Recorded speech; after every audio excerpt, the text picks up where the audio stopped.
दिल्ली में लगातार बढ़ रहे स्मॉग के चलते लोगों की बड़ी परेशानी, रेल बस यातायात के साथ हवाई सेवाएं प्रभावित। दिल्ली एनसीआर में स्मॉग खतरनाक आंकड़े को पार कर चुका है। PM 2.5 500 तो वहीं PM 10 भी 500 के खतरनाक आंकड़े के पार है। बढ़ते स्मॉग से न सिर्फ लोगों की सेहत को नुकसान पहुंच रहा है, वहीं इसका असर यात्रियों पर भी पड़ रहा है। ट्रेन लेट चल रही हैं तो वहीं हवाई यात्रा करने वाले भी परेशान हो रहे हैं। मौसम विभाग की माने तो लगभग एक हफ्ते तक कुछ यही आसार देखने को मिलेंगे। दिल्ली एनसीआर में कुछ इसी तरह से स्मॉग दिखाई देगा। दूसरी तरफ राज्य सरकार, केंद्र सरकार काफी कोशिशें तो कर रही हैं, लेकिन ये कोशिशें नाकाफी साबित हो रही हैं। वीडियो जर्नलिस्ट अतुल राज के साथ सैयद आमिर हुसैन, न्यूज़ नेशन, दिल्ली।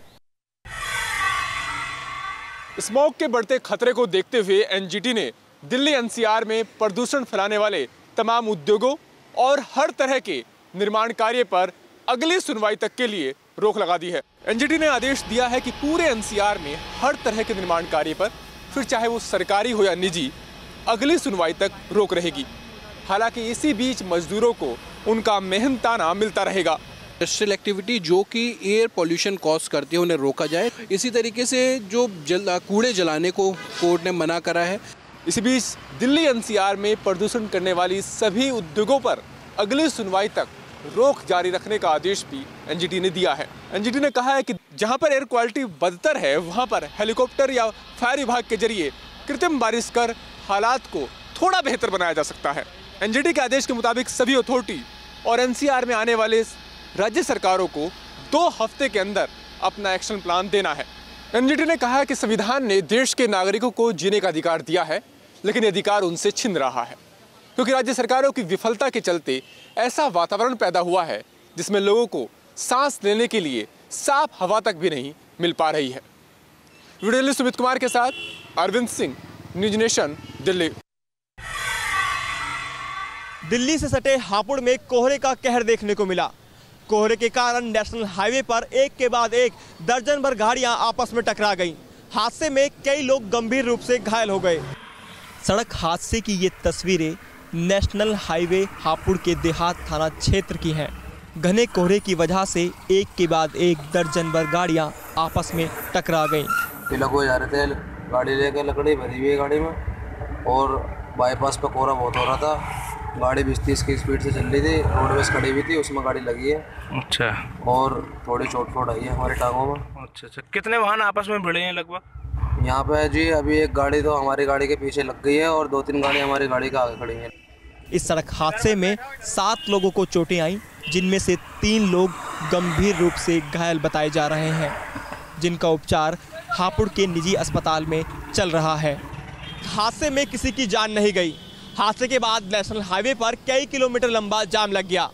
मौके पर पहुंच पुलिस ने बड़ी मशक्कत के बाद जाम को खुलवाया। वीडियो जर्नलिस्ट राजकुमार के साथ Himanshu Sharma, news nation, Hapur. South Kashmir के अनंतनाग में जम्मू कश्मीर पुलिस की पेट्रोलिंग पार्टी पे मिलिटेंट्स ने हमला किया। इस हमले में जम्मू कश्मीर पुलिस का एक एहलकार जख्मी हुआ। अनंतनाग के डीसी ऑफिस के बाहर तैनात सिक्योरिटी फोर्सेस पर मिलिटेंट्स ने अंधाधुंध फायरिंग की। इस अटैक में एक पुलिस जवान जख्मी हुआ, जिसे हॉस्पिटल शिफ्ट किया गया और उसकी हालत नाजुक बताई जा रही है। मिलिटेंट्स अटैक के बाद स्पॉट से फरार होने में कामयाब हो गए। अनंतनाग के पूरे मार्केट में अभी भी जम्मू कश्मीर पुलिस और आर्मी का ज्वाइंट सर्च ऑपरेशन जारी है। वीडियो जर्नलिस्ट मोहम्मद यूनिस के साथ इदरीस लोन, न्यूज़ नेशन, श्रीनगर। प्रद्युम्न हत्याकांड में गिरफ्तार किए गए नाबालिग छात्र ने सीबीआई की हिरासत में अपना जुर्म कबूल कर लिया है। सीबीआई सूत्रों के मुताबिक सीबीआई की टीम नाबालिग आरोपी को मौका वारदात पर ले जाकर हत्या के पूरे सीक्वेंस को रिकंस्ट्रक्ट कराएगी। साथ ही नाबालिग आरोपी से ये भी जानने की कोशिश की जा रही है कि आखिर कहां से उसने हथियार खरीदा था। नाबालिग आरोपी को दिल्ली के मुखर्जी नगर में सेवा धाम में रखा गया है, जो कि बाल सुधार गृह है। सीबीआई नाबालिग आरोपी से सुबह 10 बजे से शाम को 5 बजे तक ही पूछताछ कर सकती है। रात को इस नाबालिग आरोपी को बाल सुधार गृह में ही रखना होगा। प्रद्युम्न हत्या मामले में जांच कर रही सीबीआई की टीम ने गुड़गांव पुलिस की जांच के तथ्यों को पूरी तरह बदल दिया है। सेंट्रल ब्यूरो ऑफ इन्वेस्टिगेशन के सामने कुछ डेवलपमेंट्स हुई होंगी एंड आई एम श्योर कि वो उसी के बेसिस पे कर रहे होंगे आगे फर्दर प्रोसीड। हमने कंक्लूड नहीं किया था, हमने स्पेसिफिक किसी का रोल एट्रीब्यूशन नहीं किया था। गुड़गांव पुलिस का कहना है कि उन्हें उम्मीद है कि सीबीआई की जांच सही दिशा में जा रही है और अगर गुड़गांव पुलिस की जांच में किसी तरह की कोई कोताही हुई है तो कोताही करने वाले के खिलाफ सख्त कार्रवाई की जाएगी। वीडियो जर्नलिस्ट पवन तिवारी के साथ रुमानुल्लाह खान, न्यूज़ नेशन, दिल्ली। मुंबई में आज सवेरे मोनोरेल की 2 बोगियों में आग लग गई। यह हादसा सवेरे 5:30 पर हुआ जब मोनोरेल मैसूर कॉलोनी स्टेशन पर खड़ी थी। उसी वक्त मोनोरेल के आखिरी डिब्बे में शॉर्ट सर्किट हुआ और डिब्बे में आग लग गई। देखते ही देखते यह आग पसर कर बगल के डिब्बे में जा पहुंची। फायर ब्रिगेड को बुलाया गया और करीब 1 घंटे की कोशिश के बाद आग पर काबू पाया जा सका। इस हादसे से मोनोरेल की सेवाएं कई घंटे तक बाधित रही। गनीमत इस बात की रही कि इस हादसे में कोई भी हताहत नहीं हुआ। सवेरे का वक्त होने की वजह से मोनोरेल में भीड़ नहीं थी, नहीं तो यह हादसा एक बड़े हादसे की शक्ल ले सकता था।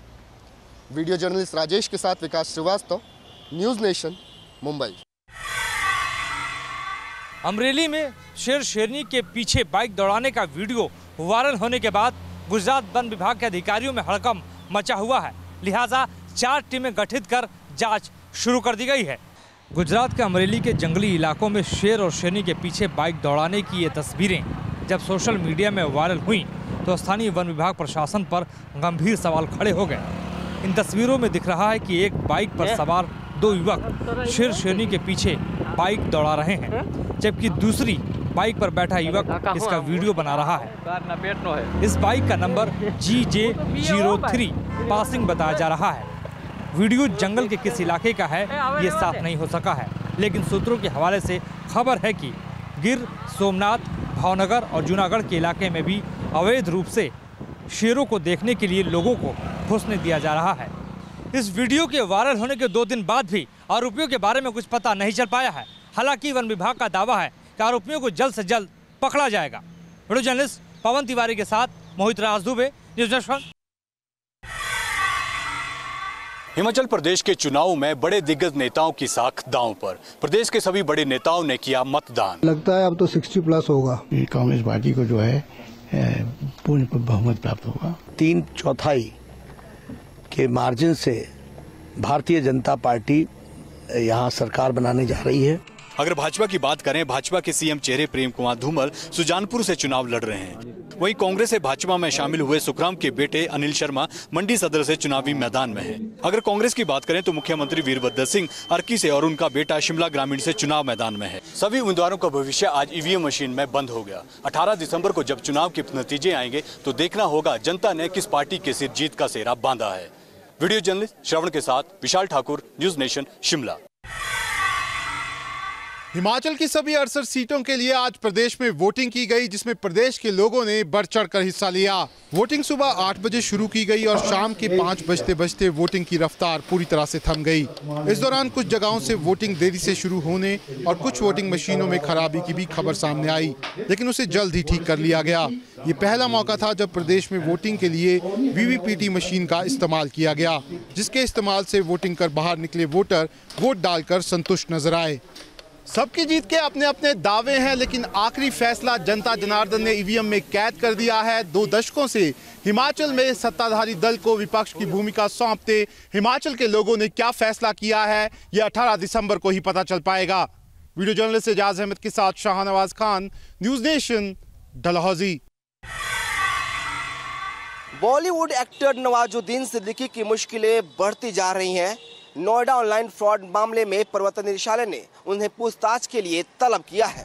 आज नोएडा के ऑनलाइन फ्रॉड मामले में नवाजुद्दीन को पूछताछ के लिए बुलाया गया है। प्रवर्तन निदेशालय ने पहले भी नवाजुद्दीन को पूछताछ के लिए बुलाया था, लेकिन उन्होंने नोटिस का कोई जवाब नहीं दिया। इसी वजह से ईडी ने नवाजुद्दीन को दूसरी बार नोटिस जारी किया है। प्रवर्तन निदेशालय के इस नोटिस के बाद नवाजुद्दीन सिद्दीकी के भाई और वकील आज ईडी के लखनऊ दफ्तर पहुंचे और अपनी सफाई दी। जर्नलिस्ट मोहम्मद फहीम के साथ विनोद मिश्रा, न्यूज़ नेशन, लखनऊ।